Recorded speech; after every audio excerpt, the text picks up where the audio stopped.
And what's going on, everybody? Welcome back to another episode of the Designated Players and MLS podcast. If you took a poll amongst the MLS fans about which team we were going to cover in this What Went Wrong series, our next team probably was dead last on the list because they were the previous owners of the longest playoff streak in American sports.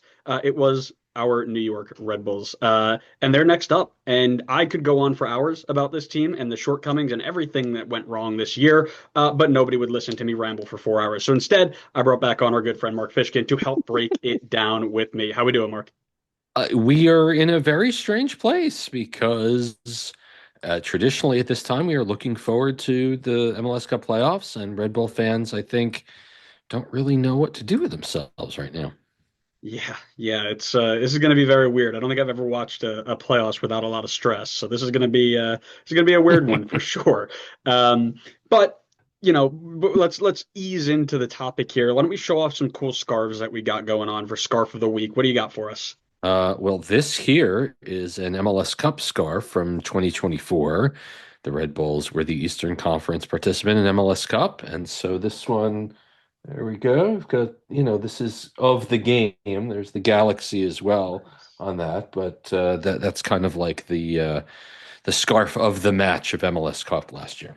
Yeah, no, I love it. I love it. I broke out the very first scarf I ever got as a fan and as a supporter way back when I first started following the team. So Wow. figured it was fitting at the end as something new ends. We figured we go back to the beginning, right?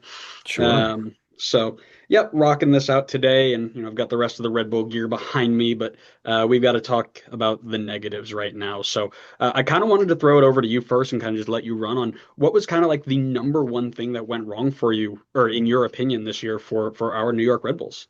Well, I'm gonna flip it a little bit and talk a little bit of through the lens of what went wrong for New York by noting that New York's two senior DPs did absolutely everything that was asked of them in 2025, right?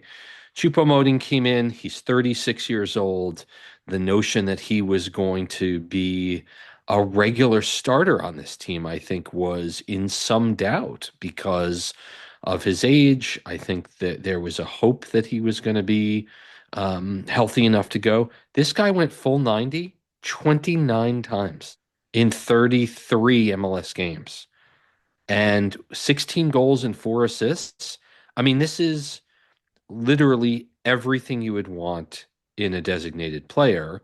Throw in Forsberg's 11 goals and 7 assists, and you've got those two guys with massive amounts of offensive contribution to the team. And therein lies the rub on what went wrong for the Red Bulls because no one else had more than five goal contributions, scoring a goal or racking up an assist. No other player had more than five. Sofo had five. I think his last goal was in May or June. Omar Valencia had 5 assists and completely disappeared over the second half of the season. Literally disappeared. Um, did not play minutes for the starting team on again in the second half of the season. Obviously, we have to talk about Lewis Morgan going down with an injury. He played only 3 times for the Red Bulls in 2025. And I think there's a non-zero chance that he doesn't actually play for New York again. And then you've got Cam Harper, who's one of these players for the Red Bulls who are in the dog pile of people in the 20, 21, 22, 23 age group, which is a lot of the team, who also had a season-ending injury, 3 goals and 2 assists through the first part of the year, and he missed the whole second half of the year. So, this was a year where the DPs again did everything that was asked of them, and other than perhaps Carlos Coronel, nobody really else did. Yeah, I couldn't agree more with that, and it's kind of leading into one of my points here where originally I wanted to start out with just the overarching the injuries, right? Lewis Morgan and Cam Harper, excuse me, were so important Yep. into what we were doing in that attacking wide area. And when they went down, we felt the absence, right? And but then I shifted it. I was okay, everybody's got injuries. What really caused it more than just injuries? And I thought about the lack of depth, right? And I don't want to Yeah. name drop totally Lack of everybody, but lack of quality depth. Yes, absolutely. That's actually a better way to put it because players like Wiki Carmona going 1900 MLS minutes without a goal and I think had one assist is criminal, right? And Dennis Yeah. Yangar didn't show enough to show us anything. Mohamed Sofa, you mentioned he didn't score in his last 13 appearances.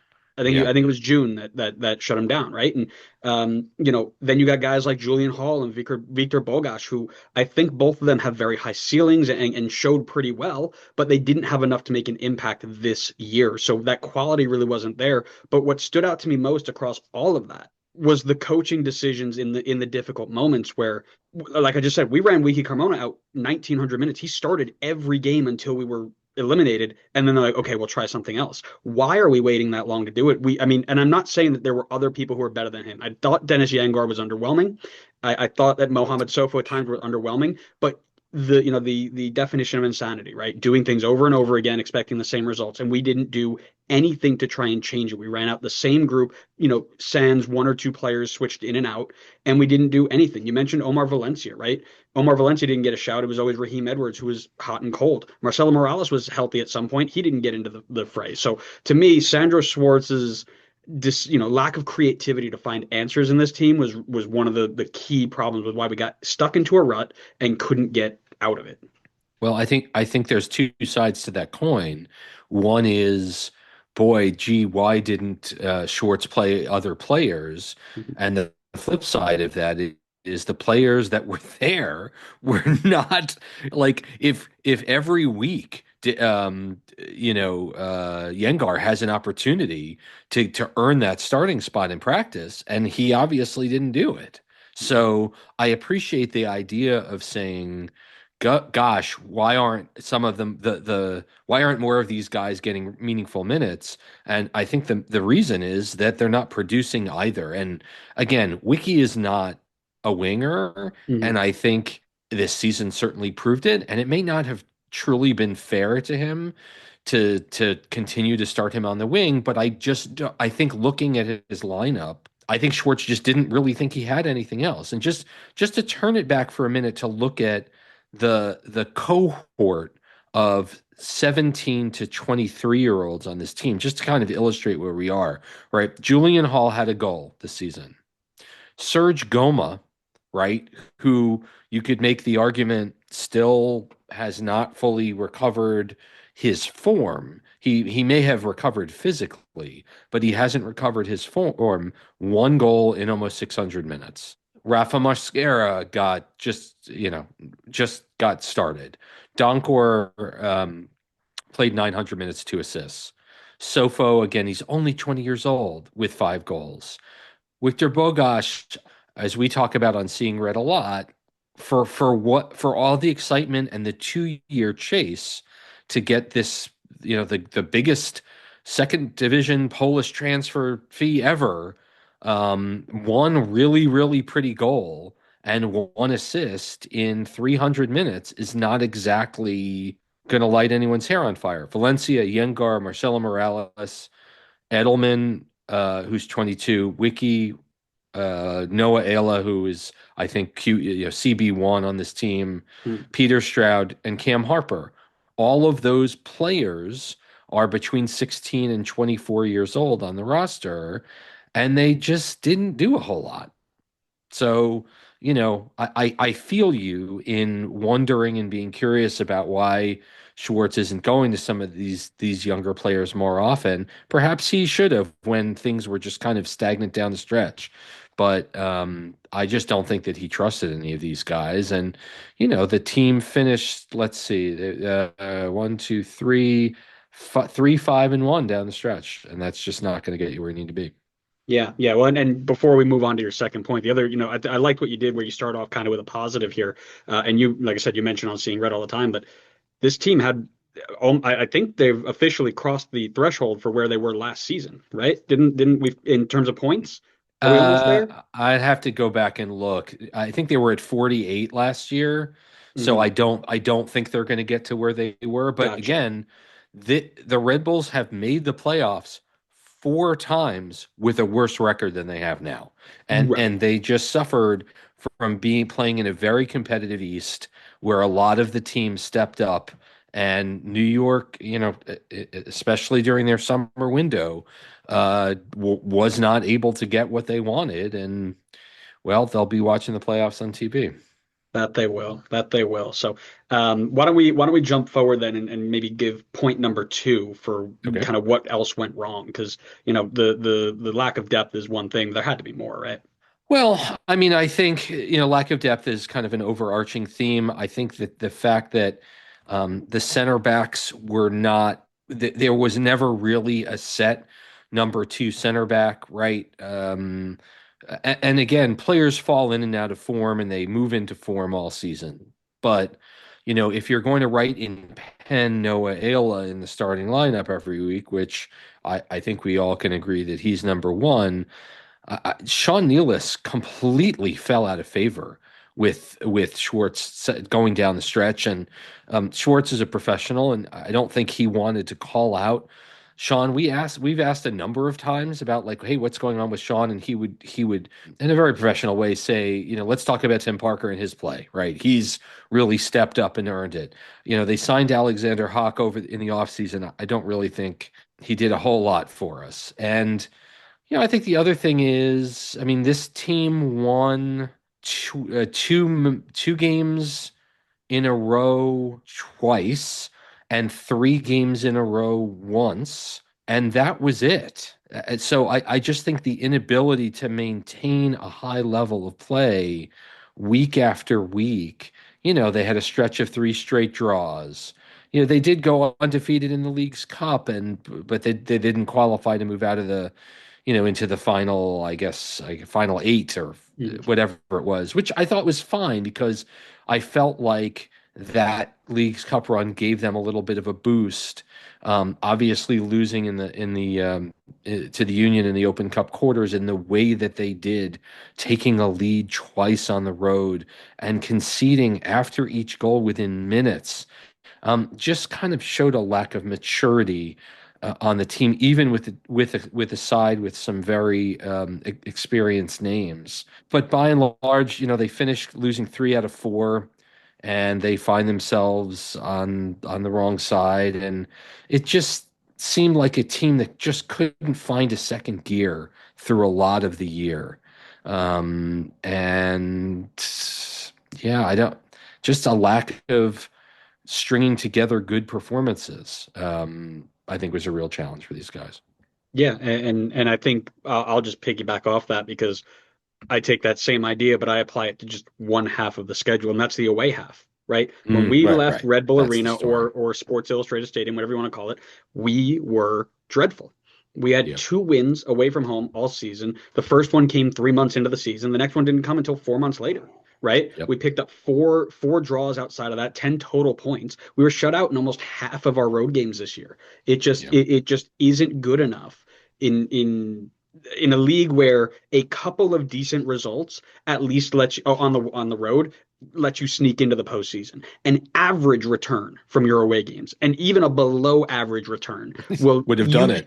usually get you into the playoffs comfortably, and they Yeah. just couldn't do it. And again, it speaks to the Sports Illustrated Stadium good juju that was happening. And this, they got to 10 wins at home very quickly and kind of fell off as the season went on. But they're one of one, two, three, four, five, six Eastern teams to win 10 games at home, right? You can make the argument they were an elite team at home, but I think you're totally right, Andrew. I mean, uh, 6, 10 points on the road is not going to do it. And when your road wins, one's at DC and one's at Montreal, and those are the two of the three bottom teams in the East. Woof. And we would constantly talk to Schwartz about what is different for you guys. Why is it so hard? You obviously are a very tough team to play at in Harrison, but yet when you're on the road, it's very difficult for you. And he would really just kind of default to we're not doing anything differently. We're not training different. We have a good spirit and we get on the field and it just doesn't happen. And so, I mean, they're in a weird place, right? They're 10th in the East. they're 8 points adrift of each team above and below them. They're really kind of on the island of meh. They're just, they're Yeah. just mediocre, and that 2 games under 500 is a mediocre team. And again, most years, 2 games under 500 will get you in the playoffs. Again, they would be eighth in the West right now. And they have a better record with RSL. RSL has 17 losses. They've lost more than half their games, and they are still a shot to make the playoffs. So they lost half the games in the season. So yes, I agree 100%. It seemed baffling as to why New York could not get the job done on the road, but that was one of the other stories of the year for sure.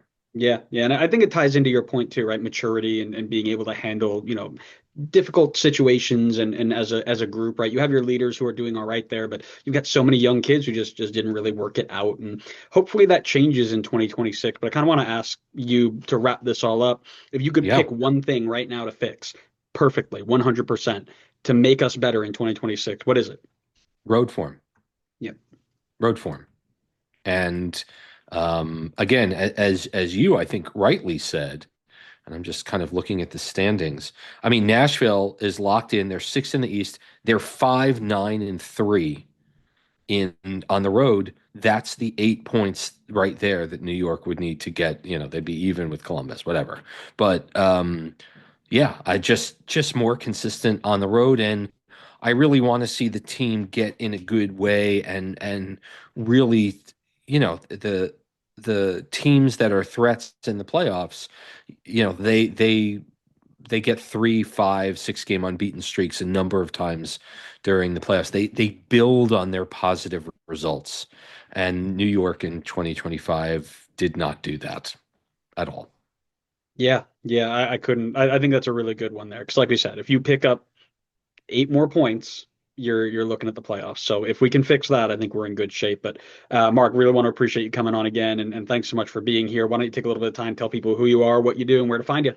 My name is Mark Fishkin, and since 2010, I have had a weekly podcast focused exclusively on the New York Red Bulls called Seeing Red, and you can find us on just about any platform at Seeing Red NY. And thank you so much for the invite, Andrew. I appreciate it. Yeah. Yeah, no, it's always a pleasure to chat. Like I said, it's very fun to listen to you every week to get my Red Bull news, and then to be able to Thank sit you. down and chat about it with you is always a pleasure. So thanks so much for being here. If you guys are new here, we are doing this for every team that misses the playoffs this year. So we have most of them done by now. We only got the last two in the West, and then DC to finish up. So you can go back and listen to all of that with all of our guests from our not so deep dives, and then in 2026 we'll be back to do it all again. So thanks so much for listening, everybody. We hope you enjoyed it. We'll see you next time on the next episode of the Designated Players and MLS podcast. See ya.